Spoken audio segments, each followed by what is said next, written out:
Hi, ഞാൻ Ajeesh Narayanan. Real theory ഇന്ന് പുതിയൊരു പ്രോഗ്രാം കൂടി സ്റ്റാർട്ട് ചെയ്യാണ്, പോഡ്കാസ്റ്റ്. നമുക്ക് ഇന്ന് 2 ഗസ്റ്റുകളുണ്ട്. ഒന്ന് പ്രതീഷ് ഈശ്വർ. ഇദ്ദേഹം ഒരു 30 years ആയിട്ട് ബിസിനസ് കൺസൾട്ടന്റ് ആയിട്ടും അതുപോലെ സ്ട്രാറ്റജിസ്റ്റുമായിട്ട് നമ്മുടെ കൊച്ചിയിലുള്ള ഒരാളാണ്. ഒരുപാട് ബിസിനസ്സുകളൊക്കെ ഉള്ള ആളാണ്. വളരെ മാർക്കറ്റിൽ അറിയപ്പെടുന്ന ഒരാളുമാണ്. ഇദ്ദേഹം വിജയ് ചന്ദ്രബോസ്. ഇദ്ദേഹത്തിന് ഒരു ഹെർത്ത് കിച്ചൺ എന്ന് പറഞ്ഞിട്ട് ഒരു പിസയുടെ ഒരു ഔട്ട്ലെറ്റ്സ് ഉണ്ട്.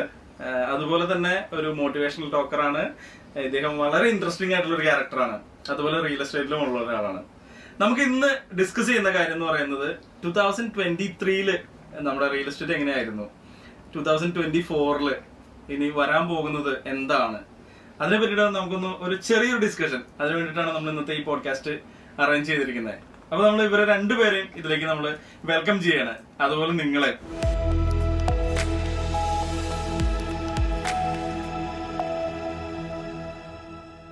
2023 സാറിന് എങ്ങനെയായിരുന്നു റിയൽ എസ്റ്റേറ്റിൽ നോക്കുകയാണെന്നുണ്ടെങ്കിൽ?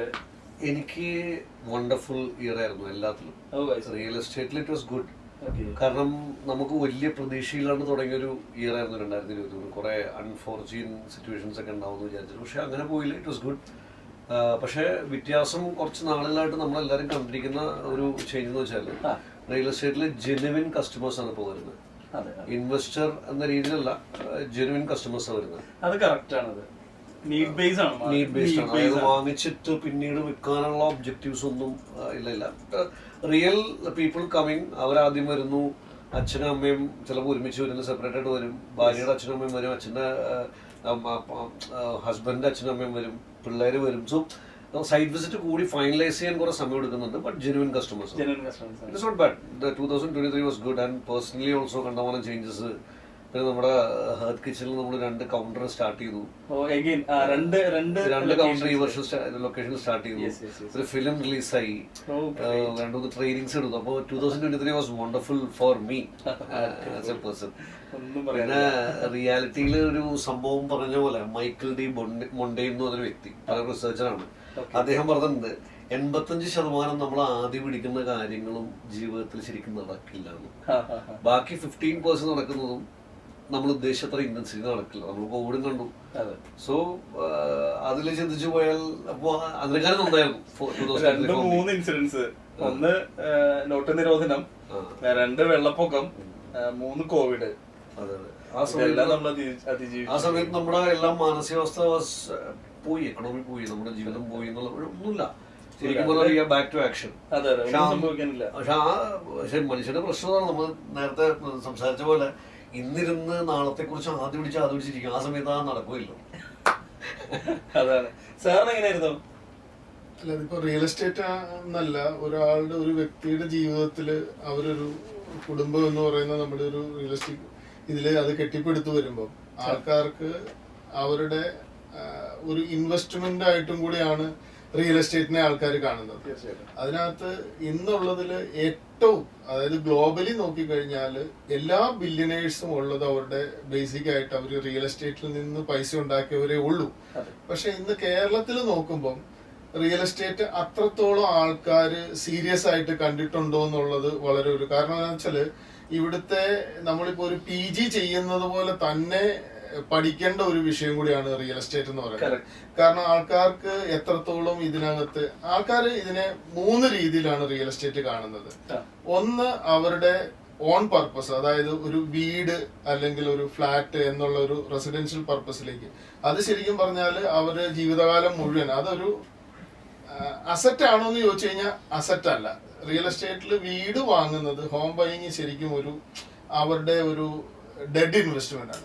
പക്ഷെ അത് ആൾക്കാർ മനസ്സിലാക്കാതെ അവരുടെ ഒരു ഏറ്റവും വലിയ പ്രൈമറി എന്ന് പറയുന്നത് ഏതൊരാളും പഠിച്ച് ഇറങ്ങി ജോലി കിട്ടി കഴിയുമ്പോൾ അവരുടെ ആദ്യത്തെ ഇൻവെസ്റ്റ്മെന്റ് എന്ന് പറയുന്നത് ഒരു വീട് വാങ്ങൽ എന്നുള്ളതാണ്.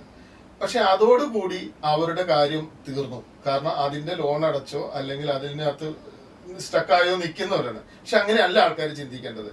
റിയൽ എസ്റ്റേറ്റ് എന്ന് പറയുന്നത് ഒരുപാട് സാധ്യതയുള്ളൊരു മേഖലയാണ്.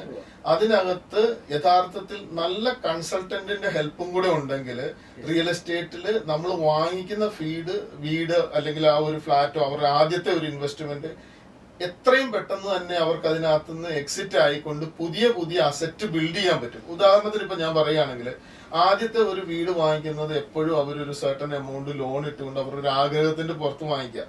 പിന്നീട് അത് അവരുടെ ഒരു ഡെഡ് ഇൻവെസ്റ്റ്മെന്റ് ആയി മാറും. പക്ഷെ അതിനെ നമ്മൾ ബ്യൂട്ടിഫുള്ളി ഉപയോഗിക്കുകയാണെങ്കിൽ അതിൽ നിന്ന് കിട്ടുന്ന ഒരു വീടിന്റെ പ്ലാൻ ചെയ്യുവാണെങ്കിൽ അതിന്റെ ഒന്നാമത്തെ നില വാടകയ്ക്ക് കൊടുത്തുകൊണ്ട് ആ ലോൺ റീപേയ്മെന്റ് അടയ്ക്കുകയും അതിനോടൊപ്പം തന്നെ അത് വളരെ ഇമ്മീഡിയറ്റ് ആയിട്ട് ആ ലോൺ ഫിനിഷ് ചെയ്തുകൊണ്ട് അടുത്ത ഒരു പുതിയ പ്രോപ്പർട്ടിയിലേക്ക് ഇൻവെസ്റ്റ് ചെയ്യുകയും ചെയ്യാം. അങ്ങനെ വരുമ്പോൾ മാത്രമാണ് റിയൽ എസ്റ്റേറ്റ് ഒരു അസറ്റ് ബിൽഡിംഗ് എക്സസൈസ് ആയിട്ട് വരത്തുള്ളൂ. കേരളത്തിലൊരു ഇമോഷൻ കൂടിയാണ്. അപ്പൊ നമ്മൾ കണ്ടേക്കുന്ന സംഭവം എന്ന് വെച്ചാല് 40 വർഷവും 50 വർഷമായിട്ട് ജീവിക്കുന്ന വീടാണ് നമ്മുടെ പാരന്റ്സ് കണ്ടിരിക്കുന്നത്. അതായത് വിദേശത്തൊക്കെ എനിക്ക് തോന്നുന്നു കുറച്ച് കഴിഞ്ഞാൽ നമ്മുടെ അടുത്ത ലെവലിൽ വരുമ്പോ ഈ വീട് വിറ്റ് കാർ വിൽക്കണ പോലെ അത് വിറ്റ് രണ്ടാമത് വയ്ക്കും. ആ സർക്കുലേഷൻസ് ഹാപ്പനിങ്. ഇവിടെ സർക്കുലേഷൻസ് ആണ് ഹാപ്പനിങ്. അതൊരു അത് നമ്മള് ജനിച്ചു വളരുമ്പോ തൊട്ടിട്ട് നമ്മൾ കാണുന്ന എന്താണ്, വീട് പെർമനന്റ്, വീട് വേണം. അതായത് മകനാണോ അവനൊരു വീട് ഉണ്ടാക്കണം, വീട് വെക്കണം, അല്ലെങ്കിൽ വീട് വാങ്ങണം. അത് നമ്മള് പഠിച്ച് ഒരു ജോലി കിട്ടുമ്പോഴത്തേക്കും നമുക്ക് കുടുംബത്തിൽ നിന്ന് കിട്ടുന്ന ഒരു ഇൻസ്ട്രക്ഷൻ ആണത്. അത് തന്നെയല്ല, അതൊരു സ്റ്റാറ്റസ് സിംബലും കൂടിയാണ്. ഒരാൾക്ക് ഇത്രത്തോളം അസറ്റ്. ഇപ്പം റിയൽ എന്ന് പറഞ്ഞു കഴിഞ്ഞാൽ ഇറ്റ്സ് എ ജർമ്മൻ വേർഡ്. അതിന്റെ മീനിങ് എന്ന് പറഞ്ഞു കഴിഞ്ഞാൽ കിങ് ആണ്. രാജാക്കന്മാര് ചെയ്തിരുന്ന ഒരു ജോലിയാണ് റിയൽ എസ്റ്റേറ്റ് എന്ന് പറയുന്നത്. ആ ഒരു രീതിയിൽ നോക്കിക്കഴിഞ്ഞാല് അതിനെ ആ അർത്ഥത്തിൽ ആരും മനസ്സിലാക്കുന്നില്ല എന്നുള്ളതാണ്. റിയൽ എസ്റ്റേറ്റിലാണ് ശരിക്കും നമ്മൾ ഒരു ആജീവനാന്ത കാലം കഷ്ടപ്പെട്ടാൽ ഉണ്ടാക്കാവുന്നതിൽ കൂടുതൽ അസറ്റ് ബിൽഡ് ചെയ്യാനും അതിൽ നിന്ന് നമുക്കൊരു ബില്യണയർ സെറ്റപ്പിലേക്ക് പോകാനും ഏറ്റവും കൂടുതൽ ലോകത്തെ ആൾക്കാരെ ഹെൽപ്പ് ചെയ്തിട്ടുള്ള ഒരു ഇൻഡസ്ട്രിയാണ് റിയൽ എസ്റ്റേറ്റ് ഇൻഡസ്ട്രി. തീർച്ചയായിട്ടും. ഇപ്പം ഉദാഹരണത്തിന് ട്രംപിനെ ഒക്കെ എടുത്തു കഴിഞ്ഞാൽ തന്നെ അവരുടെ എംപയർ മുഴുവൻ ബിൽഡ് ചെയ്തിരിക്കുന്നത് റിയൽ എസ്റ്റേറ്റിലാണ്. അങ്ങനെ നമ്മൾ എണ്ണം പറഞ്ഞ കോടീശ്വരന്മാരെ നോക്കിക്കഴിഞ്ഞാല് അവരുടെ എല്ലാം, ഉദാഹരണത്തിന് മക്ഡൊണാൾഡ്സിന്റെ ബിസിനസ് ഫുഡ് ചെയിൻ അല്ല, അവരുടെ ബേസിക് അവരുടെ റിയൽ എസ്റ്റേറ്റ് ആണ് അവരുടെ മെയിൻ ബിസിനസ് എന്ന് പറയുന്നത്. പക്ഷെ റിയൽ എസ്റ്റേറ്റിനെ കാര്യമായിട്ട് കേരളത്തിലെ ആൾക്കാര് വേണ്ട രീതിയിൽ അതിനെ മനസ്സിലാക്കിയിട്ടില്ല എന്നുള്ളതാണ് എന്റെ ഒരു കാഴ്ചപ്പാടിൽ പറയുകയാണെങ്കിൽ. അതിന് ഞാൻ മുമ്പേ പറഞ്ഞതുപോലെ 3 കാര്യങ്ങൾക്കാണ് ആൾക്കാർ റിയൽ എസ്റ്റേറ്റ് ഉപയോഗിക്കുന്നത്. ഒന്ന് അവരുടെ റെസിഡൻഷ്യൽ പർപ്പസ്, 2 കൊമേഴ്ഷ്യൽ പർപ്പസ്. ഇപ്പൊ അതായത് ഒരാൾക്ക് ഒരു ഓഫീസോ അല്ലെങ്കിൽ ഒരു വ്യാപാര സ്ഥാപനമോ നടത്തണമെങ്കിൽ അവരൊരു റിയൽ എസ്റ്റേറ്റ്. 3ാമത് മാത്രമായിട്ട് ഇവിടെ ആൾക്കാർ ഇൻവെസ്റ്റ്മെന്റ് ആയിട്ട് റിയൽ എസ്റ്റേറ്റിനെ കാണുന്നുള്ളൂ. അത് കേരളത്തിനെ സംബന്ധിച്ചിടത്തോളം വളരെ വളരെ ഒരു പോരായിയായിട്ട് കാണുന്നുള്ളൂ. കാരണം ഇവിടെയുള്ള ആൾക്കാര് അതിനെപ്പറ്റി കൂടുതൽ പഠിക്കുന്നില്ല. ഇപ്പൊ ഉദാഹരണത്തിന് അമേരിക്കയിലൊക്കെ റിയൽ എസ്റ്റേറ്റിന്റെ ഒരു കോഴ്സ് ചെയ്യണമെങ്കിൽ $10,000 ഫീസാണ്. അവിടെ അതൊരു വലിയ വലിയ കാര്യമായിട്ട് ഇവിടെ ആണ് ആൾക്കാര് റിയൽ എസ്റ്റേറ്റിന്റെ ആൾക്കാരെ ബ്രോക്കറായിട്ട്. അത് ഇവിടുത്തെ ആൾക്കാരിൽ ഒരു കുറ്റമുണ്ട്. കാരണം എന്താ വെച്ചാല് ഇവിടുത്തെ മീഡിയേറ്റേഴ്സ് നോർമലി ചെയ്യുന്നത് എന്താന്ന് വെച്ച് കഴിഞ്ഞാല് ഒരു പ്രോപ്പർട്ടി ഇൻട്രൊഡ്യൂസ് ചെയ്യുക. അതായത് ഒരാളെ ചൂണ്ടിക്കാണിച്ച് ഇത് പരിചയപ്പെടുത്തി കൊടുക്കുകയാണ്. അതിന് ഒരാൾക്ക് ഒരു സ്ഥലത്ത് ഒരു സാധനം വിൽക്കാനുണ്ടെങ്കിൽ ഒരു ബയറെ ജസ്റ്റ് പരിചയപ്പെടുത്തി കൊടുക്കുക മാത്രം ചെയ്യുന്നത്. അതിനപ്പുറത്തായിട്ട് ഇവർ ചെയ്യേണ്ട എന്താണെന്ന് വെച്ചാല് ആ വാങ്ങിക്കുന്ന ആൾക്കാർക്ക് ഇത് അനുയോജ്യമായ ഒരു പ്രോപ്പർട്ടി ആണോ അതിനെപ്പറ്റി കൃത്യമായ ഒരു സ്റ്റഡി ചെയ്തിട്ട് നല്ല കൺസൾട്ടന്റ് ഉണ്ട്. അജീഷിനെ പോലെയുള്ള ആൾക്കാർ ഇന്നിപ്പോ പുതിയ തലമുറയിൽ ഇങ്ങനെ വരുന്നതിന് ഒരു കാരണം വെച്ചാൽ ഇതിനകത്ത് ഡെഡിക്കേറ്റഡ് ആയിട്ട് എപ്പോഴും ഒരു ബിസിനസിന്റെ ഗ്രോ എന്ന് പറയുന്നത് അതിന്റെ വാല്യൂ ആഡ് ചെയ്യുമ്പോഴാണ്. റിയൽ എസ്റ്റേറ്റിലാണെങ്കിൽ പോലും നമ്മൾ വാങ്ങിക്കുന്ന ഏത് പ്രോപ്പർട്ടിയാണ് നമ്മൾ തിരഞ്ഞെടുക്കേണ്ടത്. അതിപ്പോ ഒരു കസ്റ്റമർക്ക് ചിലപ്പോൾ അതിനെപ്പറ്റി ബോധ്യം ഉണ്ടാവില്ല. അവരുടെ അടുത്ത് കുറച്ച് സർപ്ലസ് പൈസ വന്നു. ഇനി ഉദാഹരണത്തിന് ഒരു വീടാണെങ്കിൽ തന്നെ ഒരു കല്യാണം കഴിച്ച് ചിലപ്പോൾ ഒരു ഡെവറി കിട്ടി. അത് അങ്ങനെ വരുമ്പോൾ പോലും നല്ലൊരു കൺസൾട്ടന്റിനെ കണ്ടു കഴിഞ്ഞാല് അവരതിനെ കൃത്യമായിട്ട് പഠിച്ച് ഇവരുടെ കയ്യിൽ എത്ര രൂപയുണ്ട്, ഇനി ഇതിനകത്ത് ഇത് ഇൻവെസ്റ്റ് ചെയ്ത് കഴിഞ്ഞാൽ നമുക്ക് അടുത്ത ഒരു ഗ്രോത്ത് ഉണ്ടാകുന്ന രീതിയിൽ ഇതൊരു ഷോർട്ട് ടൈം ആയിട്ട് ഇൻവെസ്റ്റ് ചെയ്തുകൊണ്ട് അതിൽ നിന്നുണ്ടാകുന്നത്. ഉദാഹരണത്തിന് പറയുകയാണെങ്കിൽ നല്ല ഡെവലപ്മെന്റ് വരാൻ പോകുന്ന ഒരു ഏരിയ ചിലപ്പോൾ ഈ ബയർക്ക് അറിയുന്നുണ്ടാവില്ല. അതേസമയം ഈ കൺസൾട്ടന്റിന് അറിയാം ഈ ചുറ്റുവട്ടത്ത് എവിടെയൊക്കെയാണ് പുതിയ പുതിയ ഡെവലപ്മെന്റ് വരുന്നത്, ടൗൺ പ്ലാനിങ്ങിന് എന്തൊക്കെയാണ് പുതിയ ആക്ടിവിറ്റി. ഇപ്പൊ കളമശ്ശേരി പറഞ്ഞ പോലെ തന്നെ ഇപ്പൊ ഒരു പുതിയ ജുഡീഷ്യൽ സിറ്റി വരാൻ പോകുന്നു. അപ്പൊ ഒരാൾ വാങ്ങാൻ തുടങ്ങുമ്പോൾ പ്രോക്സിമിറ്റി മാത്രമല്ല വരാൻ പോകുന്ന ഡെവലപ്മെന്റിലൂടെ പറഞ്ഞു കൊടുക്കാനായിട്ട് ഒരു കൺസൾട്ടന്റിന് പറ്റും. ഇപ്പൊ അതിനൊരു പ്രോബ്ലം എന്ന് വെച്ചാൽ ഇപ്പൊ സാർ പറഞ്ഞ പോലെ ഏത് ഇൻഡസ്ട്രി, അത് ഫുഡ് ഇൻഡസ്ട്രി ആയിക്കോട്ടെ, റിയൽ എസ്റ്റേറ്റ് ആയിക്കോട്ടെ, ഓട്ടോമൊബൈൽ ആയിക്കോട്ടെ, പ്രോപ്പർ എഡ്യൂക്കേറ്റ് ചെയ്ത് കസ്റ്റമർക്ക് കൊടുക്കുമ്പോൾ പറഞ്ഞ സാധനം ജെന്യുവനായിട്ട് കിട്ടി അവര് ഹാപ്പി ആയാൽ ഇൻഡസ്ട്രി ഗ്രോ. അതാണ് ഇതില് നമുക്ക് പറയാനുള്ള ഒരു കാര്യം എന്താ, ഇപ്പൊ ജുഡീഷ്യൽ സിറ്റി വരുന്നുണ്ട് കളമശ്ശേരിയില്. അവിടെ തന്നെയാണ് നമ്മുടെ ക്യാൻസർ സെന്റർ ഓപ്പൺ ചെയ്യുന്നുണ്ട്. ഇപ്പൊ ജനുവരിയിൽ അത് ഓപ്പൺ ചെയ്യും. ഓക്കെ, ഇനാഗ്രേറ്റ് ചെയ്യും. ബിൽഡിംഗ് കംപ്ലീറ്റ് ആയിട്ടുണ്ട്. ഇത് രണ്ടും കൂടിയിട്ട് അവിടെ വന്നു കഴിഞ്ഞാല് ആ ഏരിയയിൽ ഡെവലപ്മെന്റ് നടക്കാൻ പോകുന്ന ഏരിയകൾ എന്ന് പറയുന്നത് സാധ്യതയാണ്. കാരണം എന്താ പറയാ, ഒരു വീട് വാങ്ങിക്കാൻ ശ്രമിക്കുന്ന ഒരാളെ സംബന്ധിച്ചിടത്തോളം ഞാൻ മുമ്പേ സൂചിപ്പിച്ചല്ലോ, അതൊരു ഡെഡ് ഇൻവെസ്റ്റ്മെന്റ്. കാരണം 1 കോടി രൂപ മുടക്കി ഒരാൾ ഒരു ഫ്ലാറ്റോ വീടോ വാങ്ങിയെന്നിരിക്കട്ടെ, അതിനകത്ത് മാക്സിമം പോയാൽ കിട്ടാവുന്ന ഒരു റെന്റൽ ഇൻകം എന്ന് പറയുന്നത് മാക്സിമം ഒരു 20,000 രൂപ, 22,000 രൂപ, കൂടി വന്ന 25,000 രൂപ. അതൊരിക്കലും ആ ഇൻവെസ്റ്റ്മെന്റിന്റെ ROI വർക്ക്ഔട്ട് ആവില്ല. അതേസമയം ഇപ്പൊ അജീഷ് പറഞ്ഞ പോലെ കളമശ്ശേരിയിൽ ഇപ്പൊ വരാൻ പോകുന്ന ആ ഡെവലപ്മെന്റ് ക്യാൻസർ സെന്ററിന്റെ അടുത്താണെങ്കിൽ അവിടെ ഒരു ചെറിയ സർവീസ് അപ്പാർട്ട്മെന്റ് പോലെ റൺ ചെയ്യാൻ പറ്റുന്ന ഒരു ഇൻവെസ്റ്റ്മെന്റ് ആണെങ്കിൽ അതിനകത്തുനിന്ന് മന്ത്ലി ഇൻകം വളരെ റെക്കറിംഗ് ആയിട്ട് കിട്ടിക്കൊണ്ടിരിക്കും. അപ്പൊ 20 കൊല്ലം അടച്ച് ലോൺ തീരേണ്ടതിന് പകരം റീപേയ്മെന്റ് കഴിഞ്ഞ ഒരു 5-ാം കൊല്ലം ഇത് ബ്രേക്ക് ഇവൻ ആയിട്ട് ആൾക്ക് പുതിയൊരു പ്രോപ്പർട്ടിയിലേക്ക് ഇൻവെസ്റ്റ് ചെയ്യാം. പക്ഷെ ഇതൊരിക്കലും ഒരു ബയർ പെർസ്പെക്റ്റീവിൽ ഇവര് ചിന്തിക്കില്ല. എപ്പോഴും ഞാൻ പറയുന്നത്, നമ്മൾ ഒരു റിയൽ എസ്റ്റേറ്റില് കമ്മീഷൻ കൊടുക്കുന്ന ആളാവണം, കമ്മീഷൻ വാങ്ങിക്കുന്ന ആളാവരുത്. അപ്പോഴാണ് അത് ഇൻവെസ്റ്റർ പെർസ്പെക്റ്റീവിൽ ആൾക്കാർ ചിന്തിക്കും. എനിക്കൊന്ന് ആഡ് ചെയ്യാൻ നേരത്തെ പറഞ്ഞൊന്ന് കംപ്ലീറ്റ് ചെയ്യാന്ന് വെച്ചാല്, സംഭവം ഇൻഡസ്ട്രി ഗ്രോ ചെയ്യണമെങ്കിൽ ജെന്യുവൻ ആയിട്ടുള്ള ആളുകൾ വേണം. ജെന്യുവൻ ആയിട്ടുള്ള ആളുകൾ ജെന്യുവനായിട്ട് സംസാരിച്ച് ഞാൻ പറ്റിക്കപ്പെട്ടില്ല എന്ന് മനസ്സിലാക്കിയാലാണ് I will be happy. End of the day happy customers generate ചെയ്യാൻ പറ്റിയാൽ ഏത് ഇൻഡസ്ട്രി ഗ്രോ ചെയ്യും. പക്ഷെ റിയൽ എസ്റ്റേറ്റിന് ഇന്ന് നമ്മൾ ഫേസ് ചെയ്യുന്ന ഒരു പ്രോബ്ലം, അജീഷിനെ പോലത്തെ ആൾക്കാർ ഇതിലേക്ക് വന്നം ആൻഡ് ടോക്ക്, അജീഷിനോട് പണ്ട് പറഞ്ഞിട്ടുണ്ട്, ജെന്യുവനായിട്ട് കാര്യങ്ങൾ പറയുക, ആ സ്ഥലത്തിനെ കുറിച്ചുള്ള വിശദമായ വിശകലനം നടത്തിയിട്ട് കസ്റ്റമറെ കൊണ്ട് കാണിച്ച് ഇതാന്ന് പറഞ്ഞ് വിൽക്കാൻ ആളുകളുടെ കുറവാണ്. ട്രാൻസ്പെറൻസി ഏത് മേഖലയിലാണെങ്കിലും മസ്റ്റാണ്. പ്രത്യേകിച്ച് ഇന്ന് ഈ ഡിജിറ്റൽ വേൾഡില് ഹൈഡ് ചെയ്ത് വെച്ചിട്ടുള്ള ഒരു കാര്യങ്ങളും ആർക്കും ചെയ്യാൻ പറ്റില്ല. പ്രശ്നം ഇന്ന് ഈ ബ്രോക്കേഴ്സ് എന്ന് പറയുന്ന ഒരു കൂട്ടം ആളുകൾ ഈ കാണിച്ചു കൊടുക്കുക, എന്നിട്ട് അവർക്ക് അറിയില്ല അവിടെ എന്താണ് അതിന്റെ പോസിറ്റിവിറ്റിയോ നെഗറ്റിവിറ്റിയോ ഒന്നും അറിയില്ല. But they just hide the product. End of the day ഞാൻ എങ്ങനെയെങ്കിലും എന്നെ എങ്ങനെയെങ്കിലും മറിച്ചിടാന്നാണ് ഉദ്ദേശം. അതിന് പകരം റിയൽ സെല്ലിംഗ് നടന്ന് ഞാൻ ഉദ്ദേശിച്ചതിനേക്കാളും ഡിലൈറ്റ് എന്ന് പറയില്ല, കസ്റ്റമർ ഡിലൈറ്റ് കൊടുക്കാൻ പറ്റിയാൽ പ്രൊഫഷണലായ ആളുകൾ വന്നാൽ നിങ്ങളുടെ ഏത് ബിസിനസിന്റെയും ഫണ്ടമെന്റൽ ആണ് ഈ കസ്റ്റമർ ഡിലൈറ്റ് എന്ന് പറയുന്നത്. പക്ഷേ ബ്രോക്കേഴ്സ് ഈ ഇൻഡസ്ട്രിയുടെ അവിഭാജ്യമായ ഘടകമാണ്. അതിനെ ബ്രോക്കേഴ്സിനെ ഒഴിവാക്കിക്കൊണ്ട് റിയൽ എസ്റ്റേറ്റ് ഇൻഡസ്ട്രി മുന്നോട്ട് പോകാനേ പറ്റില്ല.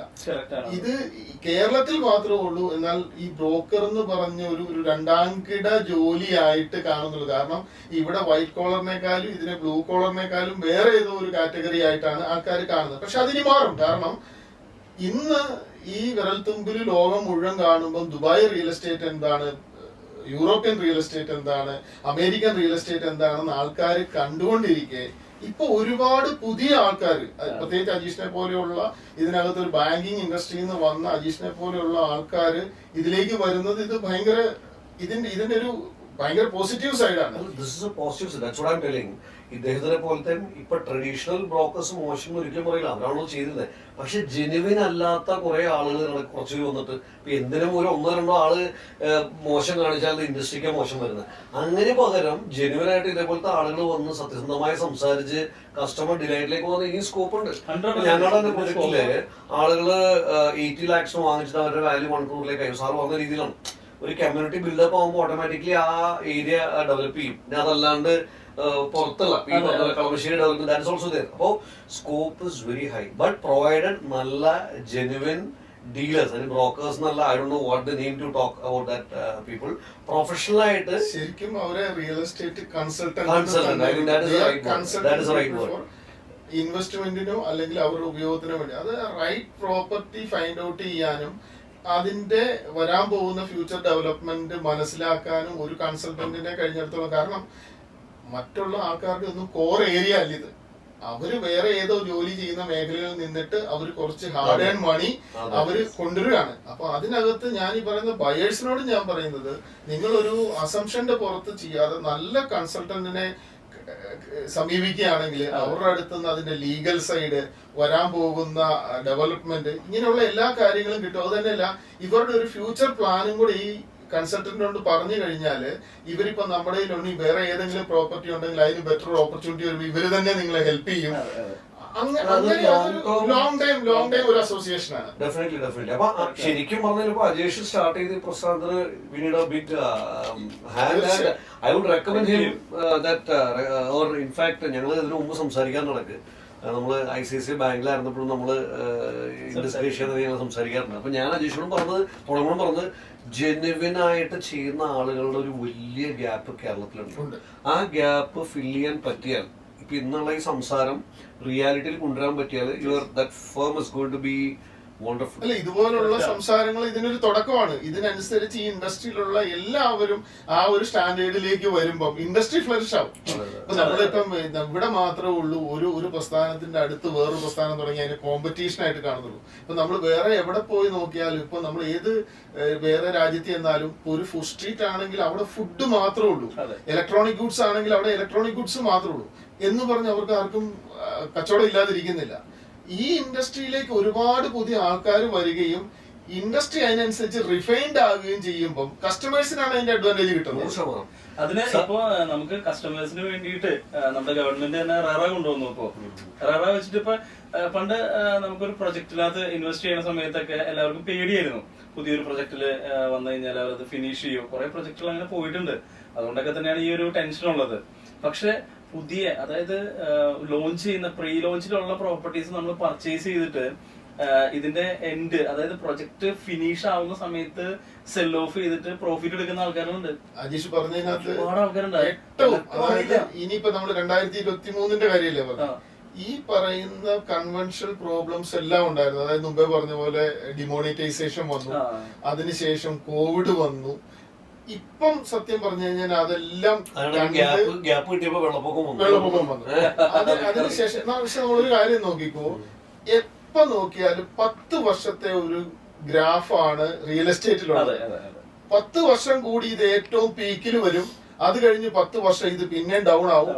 പിന്നെ അവിടുന്ന് അത് റിയൽ എസ്റ്റേറ്റിന്റെ ഒരു 50-60 വർഷത്തെ ഹിസ്റ്ററി എടുത്ത് നോക്കി കഴിഞ്ഞാൽ എവരി 10 കൊല്ലം കൂടുമ്പോ അപ്സ് ആൻഡ് ഡൗൺസ് ഉണ്ട്. ഇതും സത്യം പറഞ്ഞ ഒരു ബയർക്ക് എത്രത്തോളം അറിയാവുന്നുള്ള അറിയത്തില്ല. അതേസമയം ഇതൊരു കൺസൾട്ടന്റിനെ നമ്മൾ സമീപിക്കുകയാണെങ്കിൽ അവര് ധൃതിയില്ലെങ്കിൽ 2 കൊല്ലം കൂടെ വെയിറ്റ് ചെയ്താൽ നമുക്ക് അതിലും നല്ലൊരു സാധനം ബൈ ചെയ്യാൻ പറ്റുമെന്ന് ഒരു കൺസൾട്ടന്റിനെ പറയാൻ പറ്റുള്ളൂ. പിന്നെ അതല്ല, അവരുടെ നീഡ് അനലൈസ് ചെയ്തിട്ട് ഏത് പ്രോപ്പർട്ടിയാണ്, അതിനകത്ത് എന്താണ് അവരുടെ ആവശ്യം എന്നെല്ലാം നോക്കി ചെയ്യാൻ പറ്റുള്ളൂ.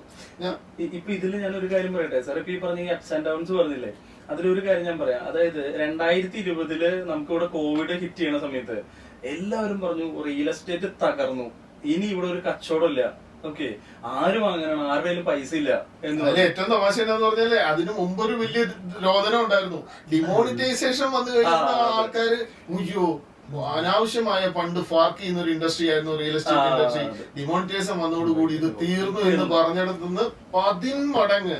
അതായത് ഈ ഡിമോണിറ്റൈസേഷൻ വന്നു കഴിഞ്ഞിട്ട് 2.5 ലക്ഷം രൂപ ഉണ്ടായിരുന്ന ആലുവയിലെ പ്രോപ്പർട്ടിക്ക് ഇപ്പം നോക്കിക്കഴിഞ്ഞാൽ 12-13 ലക്ഷം രൂപ വിലയായി. ഇതിനകത്ത് ഒരു കാര്യം മനസ്സിലാക്കേണ്ടതെന്ന് വെച്ചാല്, ലോകത്ത് റിയൽ എസ്റ്റേറ്റ് അല്ലാതെ ഇത്രയും ഒരു ഡിമാൻഡ് ഉള്ള ഒരു ബിസിനസ് ഇല്ല. അതിന്റെ കാരണം എന്താ വെച്ചാല്, ഇത് മാത്രമേ ഉള്ളൂ നമുക്ക് ആർട്ടിഫിഷ്യൽ ആയിട്ട് ക്രിയേറ്റ് ചെയ്യാൻ പറ്റാത്തുള്ളൂ. അതായത് ഈ ഭൂമി കൂടുന്നില്ല. ആൾക്കാർ, ജനസംഖ്യ ഓരോ ദിവസം ചെല്ലുന്തോറും വർദ്ധിച്ചു വരുന്നു. പക്ഷെ ഈ ഉള്ള ഭൂമിക്കകത്തുനിന്ന് ഗവൺമെന്റിന്റെ റൂളും വനങ്ങളും കടലും മറ്റു കാര്യങ്ങളും എല്ലാം മാറ്റിയിട്ട് കഴിഞ്ഞാല് ആൾക്കാർക്ക് താമസിക്കാൻ പറ്റുന്ന ഭൂമി ശകലമേ ഉള്ളൂ. അത് ഡയമണ്ടിനേക്കാളും മൂല്യമുള്ള സാധനമാണ്. പണ്ട് നമ്മളൊരു തമാശക്ക് പറയായിരുന്നു, ഈ പുരാവസ്തുവിന് ഭയങ്കര വാല്യൂ ആണല്ലോ. ഇപ്പൊ ചിലരൊക്കെ പുരാവസ്തുവിന്റെ പേര് പറഞ്ഞ് ഇവിടെ വലിയ സ്കാം ഒക്കെ ഉണ്ടാക്കിയിട്ടുണ്ട്. അന്നത്തെ കാലത്ത് നമ്മൾ പറഞ്ഞിരുന്ന വലിയൊരു സാധനമാണ്, നിങ്ങൾക്ക് വേണമെങ്കിൽ ഒരു 50,000 കൊല്ലം പഴക്കമുള്ള പുരാവസ്തു എന്റെ കയ്യിലുണ്ട്. കാരണം 10 സെന്റ് സ്ഥലമാണ്, 450 കോടി വർഷമായി ഭൂമി ഉണ്ടായിട്ട്. ഇതിൽ കൂടുതൽ പഴക്കമുള്ള വേറെ ഏത് പുരാവസ്തു നിങ്ങൾക്ക് കിട്ടും? ഇത് അന്ന് തൊട്ട് ഇന്ന് വരെ ഈ സാധനം ഭൂമി ഉള്ളിടത്തോളം കാലം എക്സിസ്റ്റ് ചെയ്യുകയും ചെയ്യും. മുന്നോട്ട് ഇതിന് ഡിമാൻഡ് അല്ലാതെ ഇതിന് ഒരു രീതിയിലും ഒരു കോട്ടം വരാനും പോകുന്നില്ല. അത്ര ബ്യൂട്ടിഫുൾ ഒരു ഇൻഡസ്ട്രി അത്.